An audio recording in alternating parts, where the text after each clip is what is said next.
네.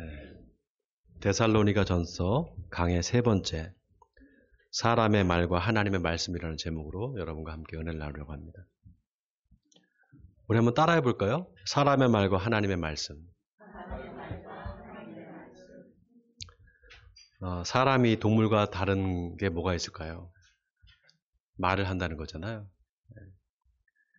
개가 사람의 말을 많이 알아듣는데요.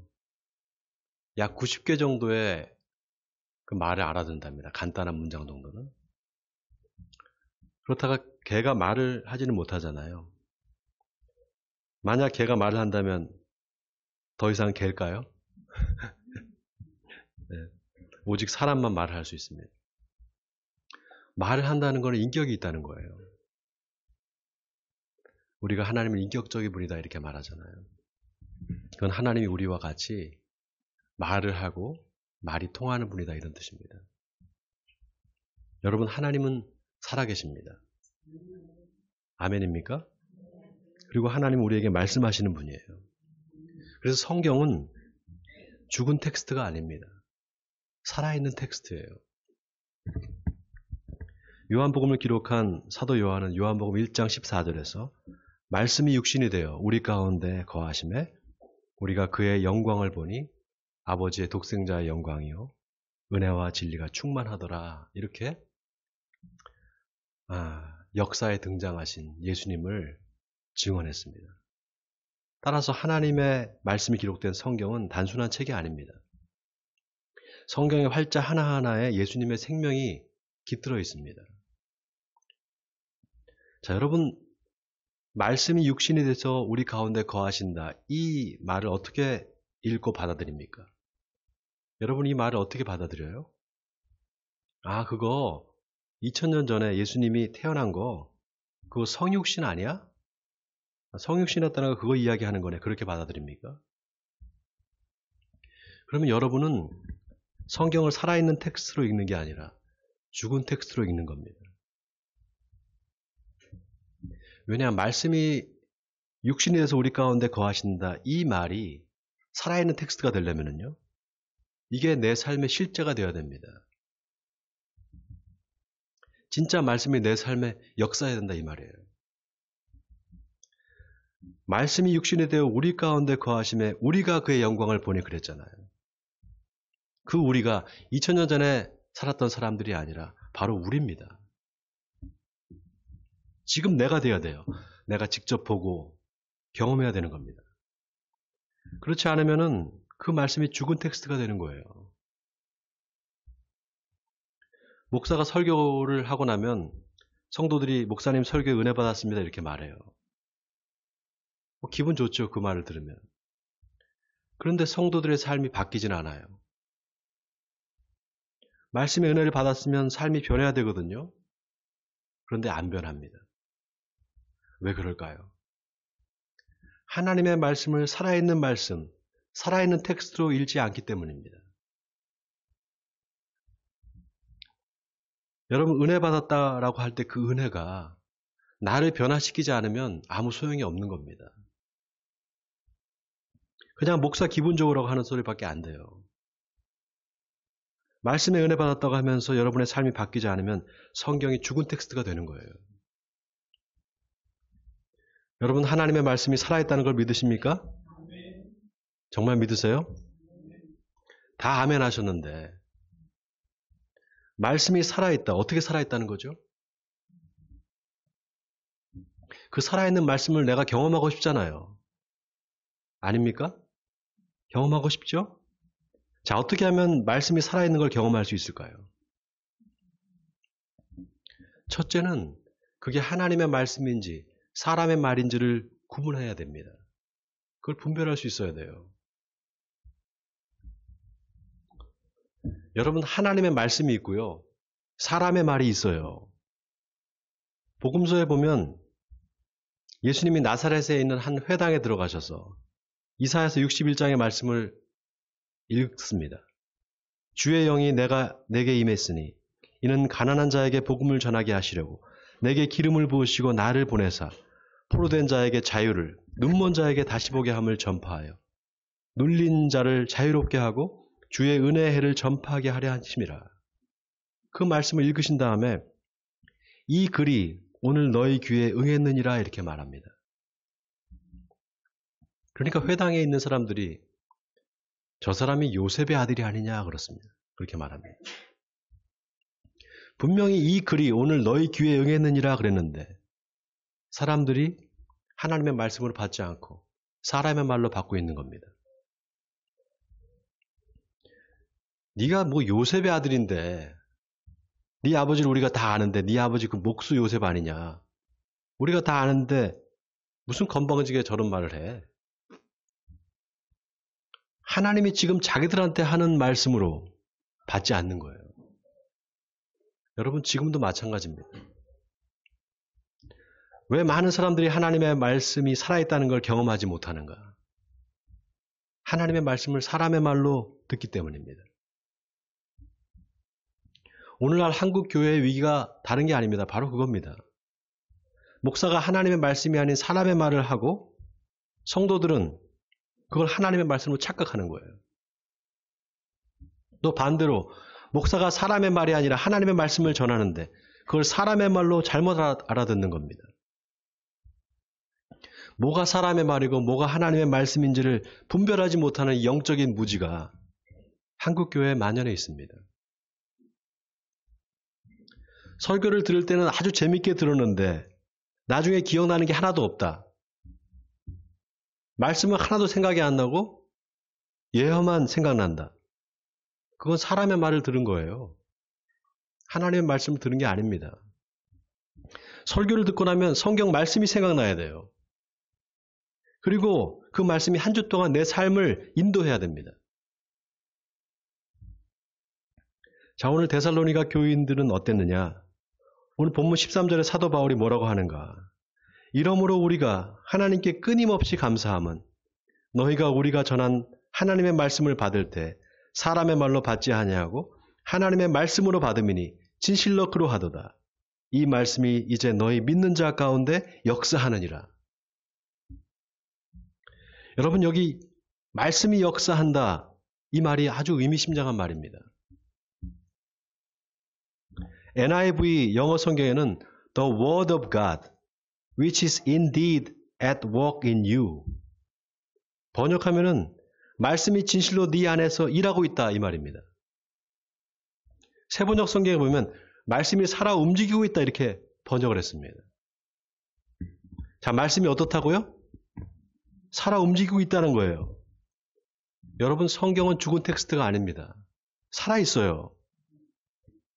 그래서 살아있는 말씀을 들어야 우리 영혼이 살 수 있습니다. 우리 영혼이 살아있는 말씀을 듣지 않으면 죽는 거예요. 여러분 우리 생명이 육에 있지 않아요. 바로 영에 있습니다. 그래서 하나님 말씀을 들어야 돼요. 에스겔서 34장에 보면 하나님이 이스라엘 목자들을 저주하시는 장면이 나옵니다. 너희 이 저주받을 목자들아, 양떼는 먹이지 않고 너희 배만 채우느냐? 너희가 살찐 양을 잡아서 그 기름을 먹고 그 털을 옷을 입되 양떼는 먹이지 않는구나. 너희가 연약한 자를 강하게 하지 아니하며 병든 자를 고치지 아니하며 상한 자를 싸매주지 아니하며 잃어버린 자들을 찾지 아니하고 다만 포악으로 그것들을 다스렸도다. 목자가 양들한테 풀을 먹이지 않고 자기 배만 채운다는 겁니다. 여러분 이 말이 무슨 말일까요? 목사가 설교 시간에 하나님의 말씀을 가르치지 않고 맨날 자기 말만 한다는 거예요. 그러니 성도가 하나님의 말씀을 들어야 영혼이 사는데 말씀을 듣지 못하니까 영혼이 말라 죽는다는 겁니다. 그러면 목자만 문제고 양떼는 문제가 없는가? 하나님이 양떼들한테도 말씀하세요. 너희가 좋은 풀을 먹는 것을 작은 일로 여기느냐? 어찌하여 남은 풀을 발로 밟았느냐? 너희가 맑은 물을 마시는 것을 작은 일로 여기느냐? 어찌하여 남은 물을 발로 더럽혔느냐? 내 양떼는 너희가 발로 밟은 더러운 풀을 먹고 더러운 물을 마시는도다. 그러므로 내가 살찐 양과 파리한 양 사이에서 심판하리라. 여러분, 이 말이 무슨 말입니까? 양들이 다 양이 아니라 진짜가 있고 가짜가 있다는 거예요. 여러분, 진짜 양은, 진짜 하나님의 양은 깨끗한 풀과 깨끗한 물만 마십니다. 오염된 건 먹지 않아요. 이 말은 오직 하나님의 말씀만 듣는다는 거예요.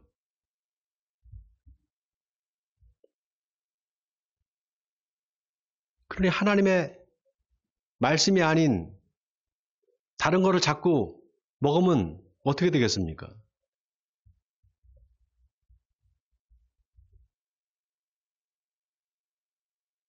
가짜 양은 목사가 자기 말을 하고 엉뚱한 말을 해도 그거를 좋다고 듣고 있는 거예요. 그러니까 어떻게 되겠어요? 더러운 풀과 더러운 물을 마시면서도 계속 살이 찌는 거예요. 비정상적으로 뒤룩뒤룩 살이 찌는 겁니다. 그러니까 하나님께서 나중에 살찐 양들한테 너는 뭘 먹고 이렇게 살이 쪘느냐? 너 이렇게 살찐 거 보니까 너는 내 양이 아니구나. 이렇게 말씀하신다는 겁니다. 여러분, 우리가 뭐가 하나님의 말씀인지 뭐가 사람의 말인지를 구별할 수 있어야 돼요. 그리고 하나님의 말씀이 아닌 건 듣지 말아야 됩니다. 먹지 말아야 돼요. 그런 의미에서 너희가 하나님의 말씀을 받을 때 사람의 말로 받지 않냐고 하나님의 말씀으로 받았다. 이 말은 데살로니가 교인들은 그 교인들한테 영적인 분별력이 있었다는 거예요. 여러분, 분별해야 됩니다. 분별하지 못하면 하나님의 뜻과 반대로 행하게 돼요. 잘못하면 하나님의 대적이 될 수 있습니다. 바로 유대인들이 그랬어요. 예레미야서 28장에 보면 예레미야가 시드기야 왕 앞에서 왕이여 이제 바벨론에 저항하면 안 됩니다. 바벨론에 그냥 항복해야 됩니다. 그리고 바벨론에 그냥 포로로 잡혀가는 게 하나님의 뜻입니다. 그렇게 말합니다. 그때 하나나라는 거짓 선지자가 나타나서 아니라고, 하나님께서 바벨론을 멸망시킬 거라고, 바벨론 왕의 멍에를 꺾을 거라고, 그리고 앞으로 2년 안에 다 회복될 거라고, 자기가 그 하나님의 음성을 들었다고 말합니다. 그때 사람들이 누구 말을 들었느냐? 예레미야의 말을 듣지 않고 하나냐의 말을 다 듣습니다. 결국 바빌론의 느부갓네살이 쳐들어와서 예루살렘이 완전히 초토화됩니다. 그리고 시드기야는 바벨론에 잡혀가서 두 눈이 뽑혀버립니다. 뭐가 하나님의 말씀인지 뭐가 사람의 말인지 분별하지 못한 대가는 엄청났습니다. 이스라엘 백성들은 바벨론의 포로로 잡혀가서 70년 동안 종살이를 했어요. 이스라엘의 역사를 보면 언제나 하나님의 말씀을 분별한 사람들은 다수가 아니라 소수였습니다. 그런데 참 아이러니하게도 유대인들이 정신을 못 차립니다. 그렇게 고난을 받아도 정신을 못 차려요. 그러니까 비극적인 역사가 계속 반복됩니다. 바벨론의 포로로 잡혀갔다가 70년 종살이를 하고 돌아와서는 또다시 로마의 식민지가 됩니다. 여러분, 유대인들은 하나님이 선택한 민족이에요. 선민입니다. 그런데 이상하게도 선택받은 사람들이 하나님의 뜻을 자꾸 오해하고 자꾸 엉뚱한 짓을 해요. 결국 예수님을 십자가에 못 박아 죽이잖아요. 그런데 그걸로도 끝나지 않습니다. 그들의 영적인 무지는 계속됩니다. 자, 다 같이 오늘 본문 15절과 16절을 우리 같이 한번 읽어보겠습니다. 본문 15절 16절입니다. 같이 읽겠습니다. 시작. 유대인은 주 예수와 선지자들을 죽이고 우리를 쫓아내고 하나님을 기쁘시게 하지 아니하고 모든 사람에게 대적이 되어 우리가 이방인에게 말하여 구원받게 함을 그들이 금하여 자기 죄를 항상 채우매 노하심이 끝까지 그들에게 임하였느니라. 자, 여기 16절에 우리가 이방인에게 말하여 구원받게 함을 그들이 금하여 자기 죄를 항상 채웠다. 유대인들이 왜 하나님의 진노 아래에 있게 됐는가? 바로 이것 때문입니다. 이방인들이 구원받는 거 그거 절대 안 돼. 우리만 구원받아야 돼. 이 마음 때문이에요.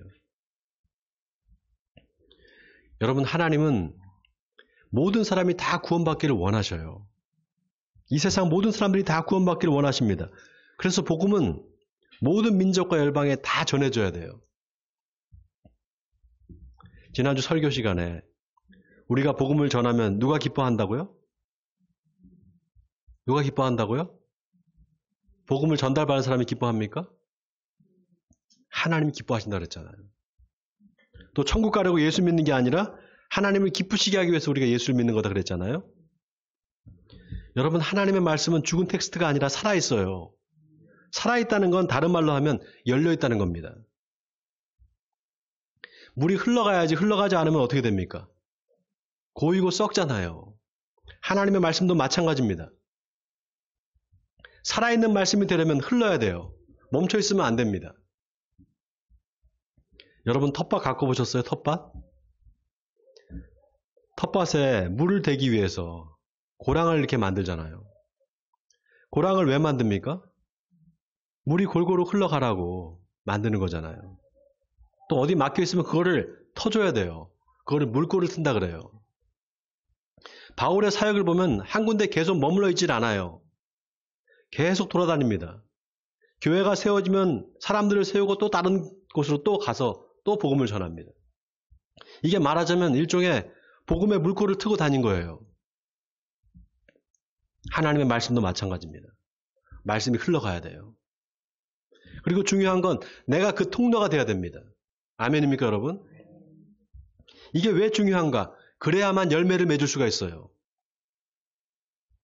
여러분, 예수님이 나는 포도나무요, 너희는 포도송이다 그렇게 말하지 않았어요.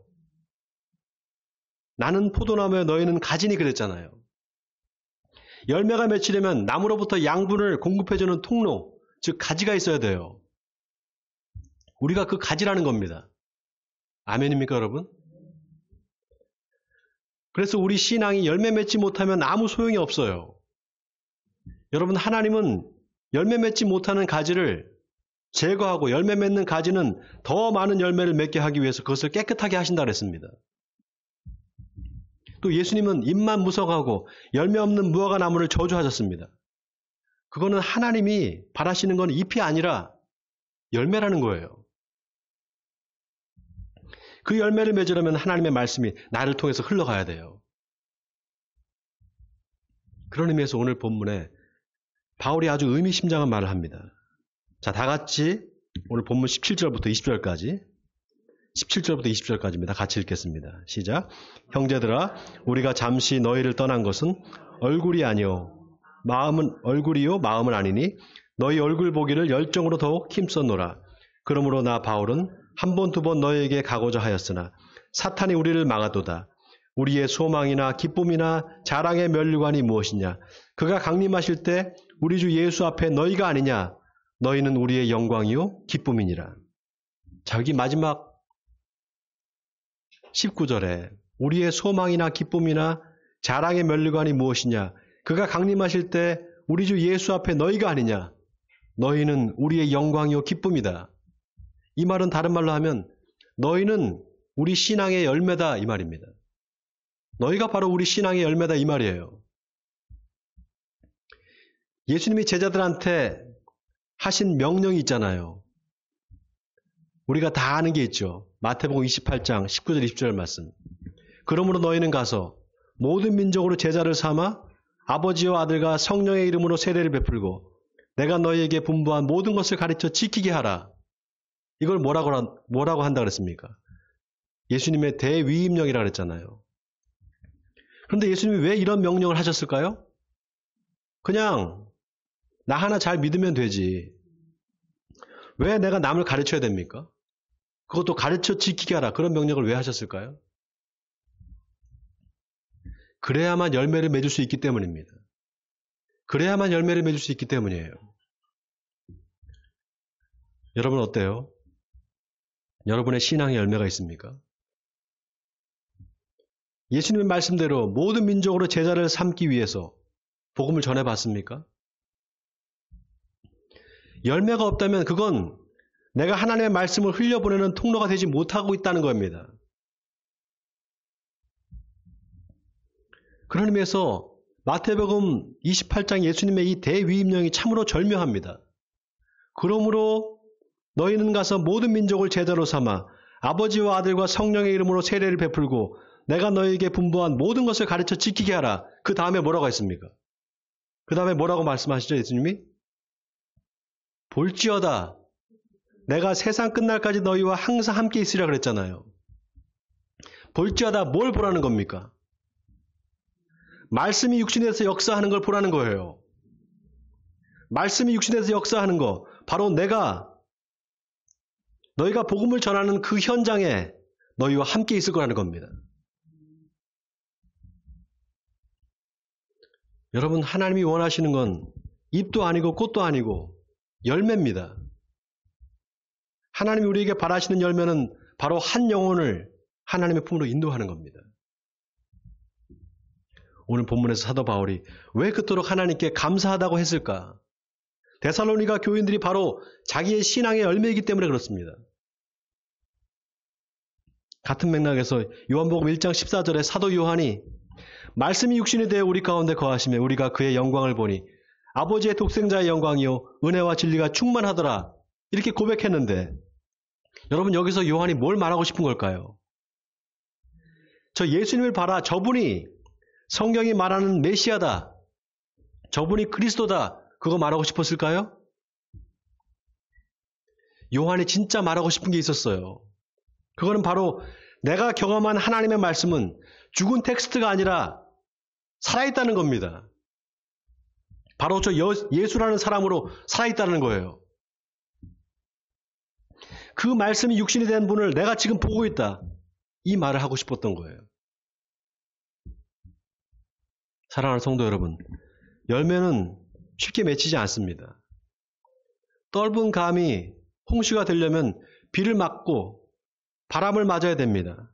천둥과 우박에도 떨어지지 않아야 돼요. 우리 신앙도 마찬가지입니다. 말씀으로 인해 고난이 오지만 그걸 참고 인내해야만 열매가 맺히는 겁니다.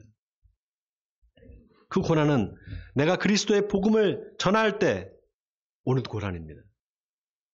고난은 그냥 세상에서 겪는 고난이 아닙니다. 내가 예수 믿는 것 때문에 그 예수님의 복음을 전하면서 받는 그 고난이에요. 바라기는 올 2025년 한 해 여러분의 삶에 하나님이 기뻐하시는 신앙의 열매가 맺히기를 바랍니다. 그래서 하나님을 기쁘시게 하는 에베네셀 교회 성도님들이 되시기를 주님의 이름으로 간절히 축원드립니다.